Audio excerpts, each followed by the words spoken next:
I just feel like my property, my life, everything was violated. You came into my property, you took stuff that didn't belong to you and sold it for pennies on the dollar. You took sentimental things from me that I can't replace. You put a huge financial burden on me personally. You know, you took a lot of things that were worth a lot of money. I had a outboard motor that I learned to operate a boat with. And to you, it was just an outboard motor. To me, it meant everything. My dad taught me how to use it, how to operate a boat safely. And you don't know this, but I spent the summer prior to that rebuilding that thing from the ground up. And I was looking forward to using it the following summer. And I was notified that my stuff had been taken. I was a Snowbird. I was in South Carolina at the time when you guys decided to take everything. And it hit me hard. And it really hit me hard when I got back up here for the summer. Damage to my camper, damage to my door, everything. I couldn't hire a moving company to do a better job than you guys did. You had to have made more than one trip, guaranteed. It just violated everything. And now I built a new house on that property, and it has a security system that I pay $45 a month for now. I never thought I'd need that here. This is the third time since my parents bought that property in '76. We've been burglarized twice prior, and I've also had theft from my vehicle on my property. I don't understand how it just keeps happening, and it's got to stop. I honestly believe that they need to be removed from our society for a little bit longer than what was presented, and I'll leave it at that. Thank you. All right, thank you. All right, Mr. Schmidt, argument and sentencing recommendation, please. Thank you. My argument to the court is going to be that the court should follow the Department of Corrections recommendation, which is 5 years probation on the burglaries, 1 year probation on the thefts, withheld sentences on the thefts, stayed and imposed sentences on the burglaries of 4 in, 2 out, everything concurrent to each other. So from the PSI, we see that this is a person with no criminal history. She says she's been using methamphetamine from age 15 to present, which indicates she's one of those rare individuals we see occasionally come through the court where methamphetamine has not in and of itself caused criminal convictions while they were using it up until much later in their life. She went and did some college and reportedly did well in the PSI. She then worked consistently from ages 21 to 31. She became unemployed at age 31 during COVID and never went back to work. She was a dental implant technician. For the past 5 years, even from the PSI, it's been a real question what she's been doing to subsist and how she survived. With her training experience she had, it's kind of hard to believe she couldn't have started up work again once COVID was over. Her job wasn't like a restaurant job where a lot of positions went away permanently. I actually have a lot of cousins who do similar work that work stayed through COVID.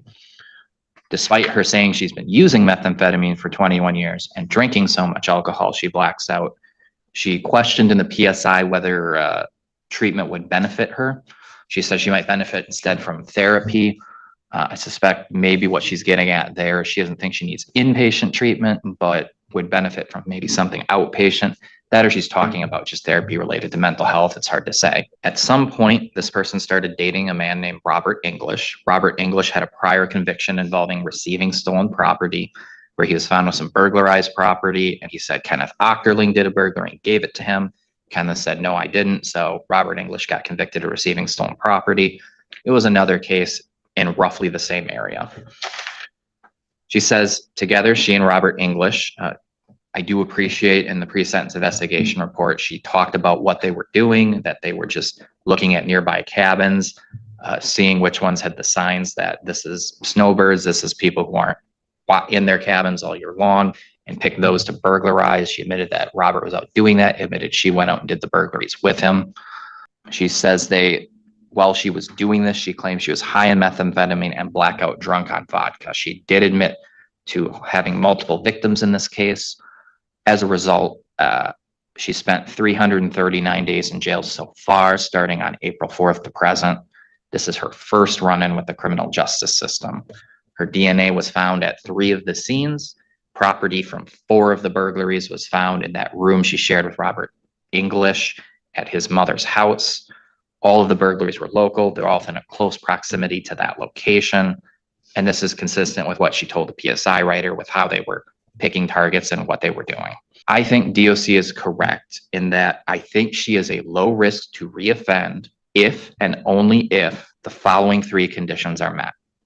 And this is why I think they said probation. One, and this is the most important one, no contact with Robert English. I don't think this happens, or at least she's not involved with this if she doesn't meet Robert English. Two, AODA conditions. She talks about how the methamphetamine use and the getting blackout drunk tied into this decision making. No doubt it's tied into her decisions to associate with people like Robert English. Third, and this also I would say this might be even more important than the drug addiction one, given what she described with using since she was 15, work. She needs to get back to work. I don't think we can say it's a coincidence that she went to age 31 working, and then 5 years after that, she stops working. 3 to 4 years after she stops working is when these happen, because these happened in 2024. I don't think that's a coincidence. I think if she's working and she isn't associating with people like Robert English and she's not using, this doesn't happen. We get people like Stephanie Ochterling occasionally on these PSIs, and it's always disappointing when we do. These people where they're educated, they have good work history, and then suddenly at some point in their 30s, they suddenly stop working, they stop associating with the social connections they had prior, and they just kind of break bad, they start using drugs, and they commit crimes. These are the people that have high rehabilitative potential. These stand in stark contrast to the cases we have where, we have somebody who is 40 or 50 and they have 5 years work experience at most to their name, where we know even if they weren't convicted during the time, we know how they were subsisting and how they were surviving. Stephanie Ochterling's obviously not one of those people. She has potential for being rehabilitated.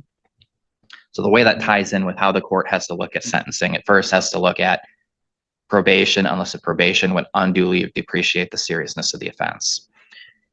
If Miss Ochterling pled out on day one and came here and said, give me probation, it would have depreciated the seriousness of the offense. What makes it not do that here is that she has 339 days credit.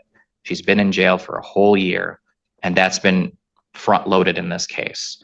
That is why probation does not unduly depreciate the seriousness of the offense in this case,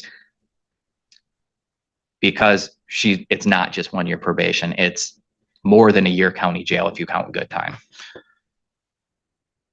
What does get us to the state and imposed prison sentence on this, though, is the gravity of the offense in this case. This is her first offense. This is her first conviction. Studies, when you look at recidivism, say the predictive factors for whether or not someone's likely to reoffend in the future, the two biggest things are your age and what your prior history is. And prior history is really in her favor. That's why Compass says low risk to reoffend. You don't need Compass to know that. In this case, however, you can look at it on the one hand and look at the time frame of where these happen and say this is one streak of behavior, it's one pattern of behavior, and look at it from that way and come to one sort of analysis. A way that I think you have to not depreciate the seriousness of it is more than that. It was multiple victims. And when you break down the behavior, I probably think about this more than, say, a judge might. When someone does a burglary, it's not just one discrete act. You can't just wave it away and say, I was on methamphetamine, I was blackout drunk, we went and did the burglary, that was bad, I'm sorry for that. Because it's more than that when you do a burglary. So doing a burglary necessarily requires a whole lot of complex decision-making and logic and actions over a long period of time, because you need to make the decision you're going to do it.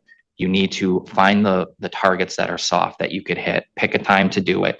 You go and do it. Like Mr. McManus said, the nature of a lot of the property here, not just at his, but a lot of these with the volume and the weight of some of the items, it would have took multiple trips or multiple people.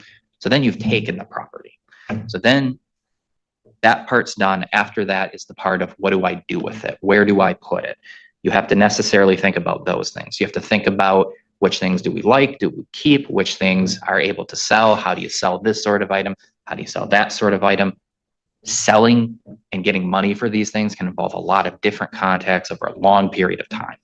What I'm trying to get at is anytime you have a burglary, every single case, it also necessarily includes criminal thinking, because there has to be complex reasoning and logic in how you dispose of the property, how you pick it, all of the behaviors that go into the action.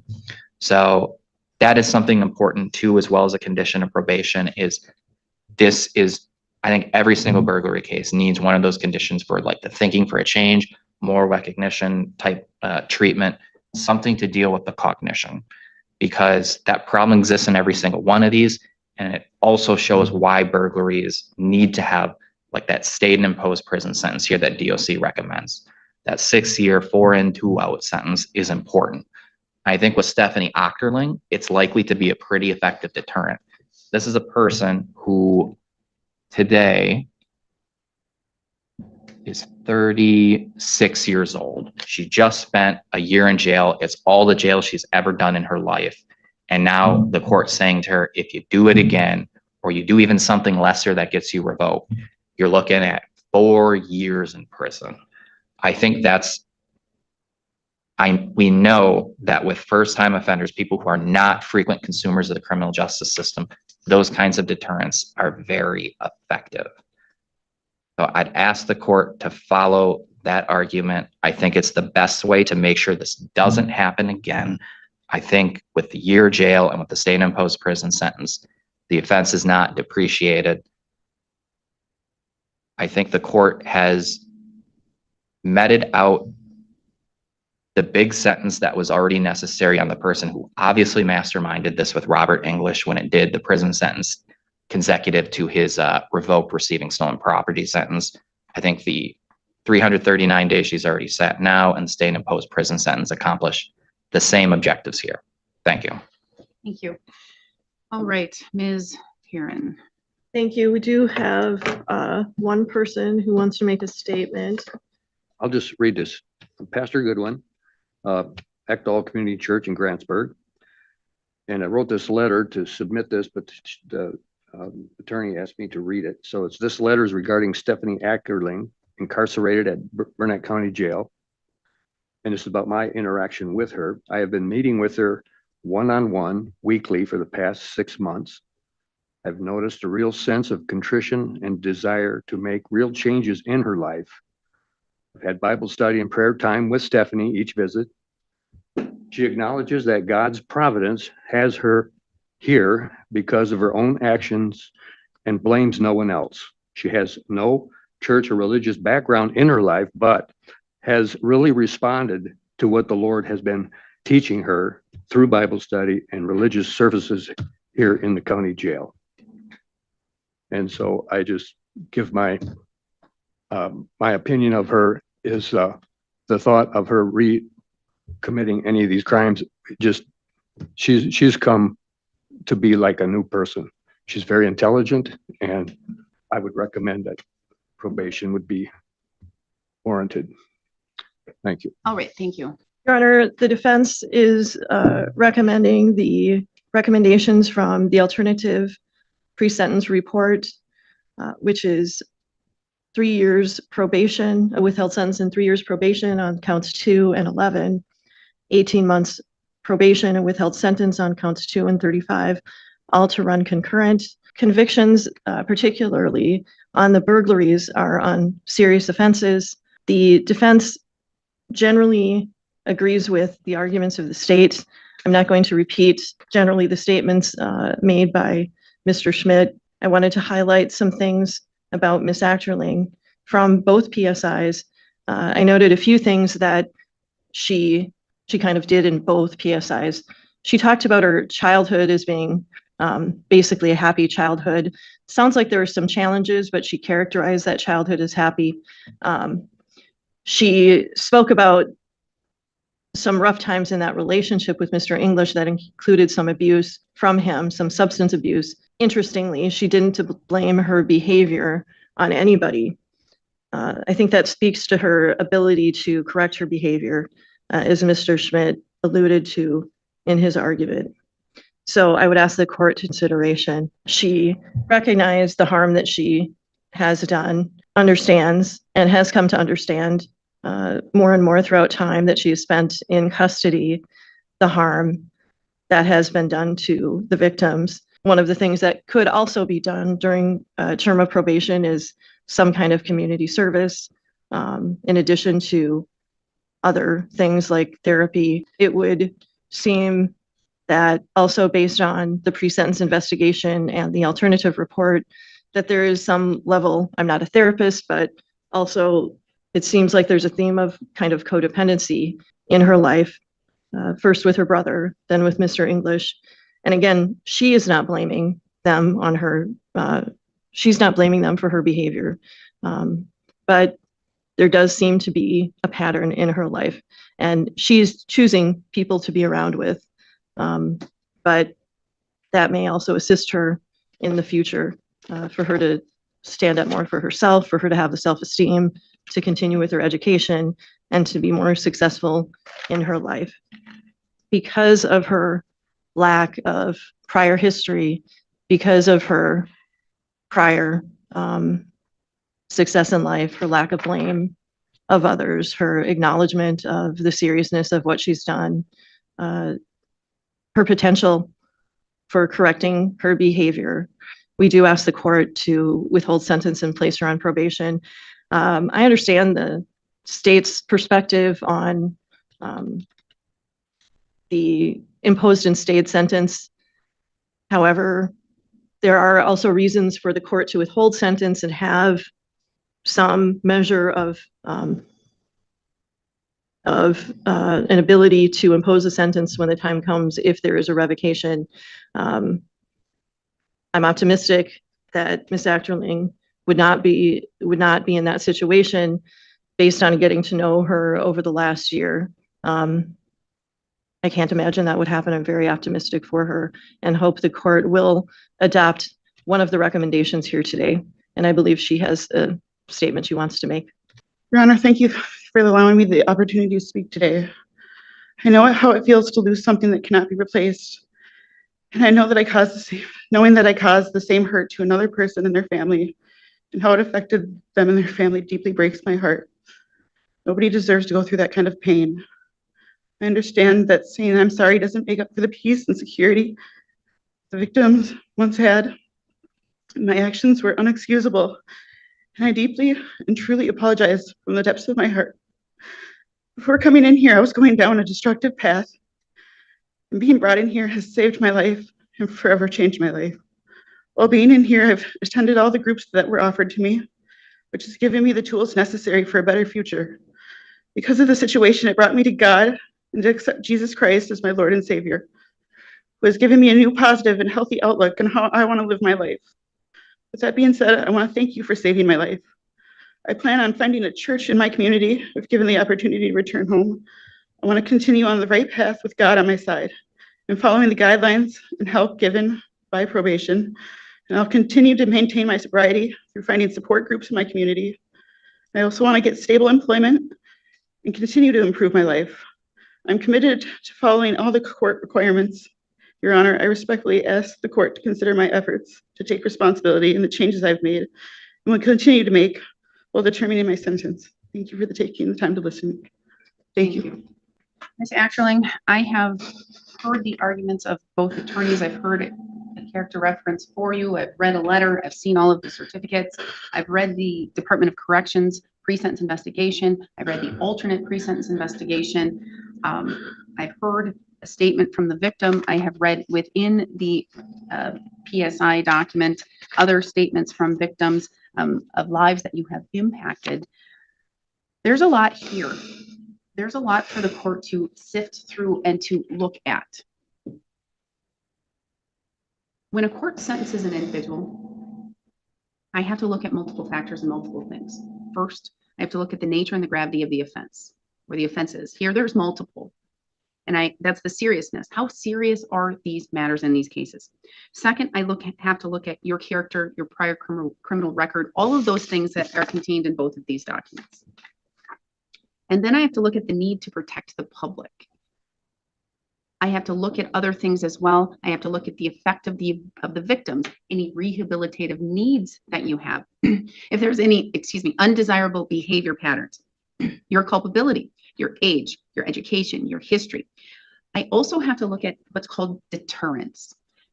There's two types. One is specific deterrence, to specifically deter you from committing other crimes, or especially crimes like this, and general deterrence, to generally deter others from doing the same thing. All right. And when I'm looking at deterrence, specifically with you, a sentence has to be crafted to ensure that, again, this is serious enough that you understand that you cannot engage in things like this. You have to change your habits, the things you do. You have to change your associates, the people you hang out with, Robert English, perhaps even your brother. You have to change yourself. All right. That's the only way you can significantly improve your life and stay on the right path. You have to surround yourself with people who have the same alignment of any desired goals or any other positives, people that can greatly influence you in a positive way and not in the negative, how it's happened the last few years. All right. With general deterrence, I have to look at generally deterring others from, again, doing the same or similar crimes. We live in Burnett County. I live in Burnett County. You do not. A lot of the people in this room live in Burnett County or have a vacation residence. There are so many vacation homes in Burnett County. You're from Minnesota. You have no connection to Burnett County except for Robert English and his mother and her home here. That's your only connection. And you're shaking your head up and down because that's true. Yes. Okay. But Burnett County, it's a small county. In the wintertime, in the colder months, other than having snowmobilers and those things and ice fishermen, when we have nice weather to do so, nice snow, we have a population of about 18,000, 19,000 people, okay? In the summer, when we have all of the people who come and have all of their vacation homes, because we have many, many vacation homes, our population skyrockets, okay? We can go up to 80,000 or more people in this small county during the warm months. That makes all of those vacation properties, all of those homes with snowbirds and people that go away for the winter, vulnerable. And it has. We've had multiple strings of burglaries. And as it's been stated in Mr. English's sentencing, he was part of a crew or himself that engaged in multiple burglaries over multiple times and years. And now you, since meeting Mr. English, joined forces and you burglarized multiple homes in Burnett County, homes, and by homes, I mean vacation properties, cabins, those kinds of things, multiple places, and some multiple times for one place. And that is victimizing an entire community. That is putting an entire community in fear. Because when you burglarize somebody's home or somebody's vacation property, their cabin, etc., you're not just taking away from them property. It's more than just personal property. It's more than the fishing gear. It's more than the ATVs, the UTVs. It's more than the motors. It's more than, the tools and all of those things. What you are taking away from people is their peace of mind. You are taking away their security. You are taking away from some people their home, away from their home, their place that they come to decompress, to de-stress, to enjoy life, and to get out and to enjoy what Burnett County has to offer. And the more that we have individuals like yourself and like Mr. English and like your brother coming in and destroying that, the more you are destroying Burnett County's ability to have tourism, to increase their ability to support each of the people that reside here in Burnett County and make this home. So your impact of burglarizing one property or two properties or three properties or one more than another, you are impacting more than just 3, 4, 5, 6 families. It's an entire community. I am sentencing you to 3.5 years of initial incarceration with 3 years of extended supervision, but I'm staying that and placing you on probation for 5 years. You have 339 days of jail credit. Conditions on probation and extended supervision. No contact with Burnett County except for probationary purposes or court-related purposes. Any court-related purposes. I have $24,437.84 in my supplement that was filed on May 2nd, 2025. And that is, $2,344.84. The court is ordering stipulation, or is ordering restitution per the stipulation, and that is joint and severally liable with co-defendants. You're going to, again, pay probation. The court is going to order $500 per month in payments. And the payments will begin, I'll give you a grace period because you have another month of conditional jail, and you're going to need to get out and try and look for employment. They will begin August 1st. That is a condition of your probation. If you fail to make your payments, you fail to abide by your conditions of probation, then you could be revoked and you could be sent to prison. It's very important. If you don't have the ability to pay $500 per month, the court is going to have a restitution hearing restitution hearing. You'll come to restitution court and you will advise the court as to why you are unable to pay that amount per month. And there could be consequences, which could be additional conditional jail and or revocation. If you are revoked off of probation, you would be eligible for substance abuse programming, earned release programs, and the challenge incarceration program. You may no longer use or possess a firearm for life. No voting in any election until your civil rights are restored. Mr. Schmidt, what am I missing? the only request I'd make is for the no contact with Robert English's mother. If we put that by name, Diana Bellinger, just because I think she's going to be going to a jurisdiction other than here where they might not know who that is. Thank you. That is very important to have. Diana Bellinger, mother of Robert English. And that means any residence that she has. So if she moves to Minnesota, you still can't see her in Minnesota. The only thing I would note for the record is she may not know the names of the victims. She may not know their addresses in other locations. I'm just noting that for the It will record. go in her record so she would be able to have those, Okay. I believe, because Department of Corrections will be able to provide that to her and let her know who she cannot have contact with. I don't think they'll they won't give her their addresses specifically, but perhaps they might say Edina. Anything further? No. All right.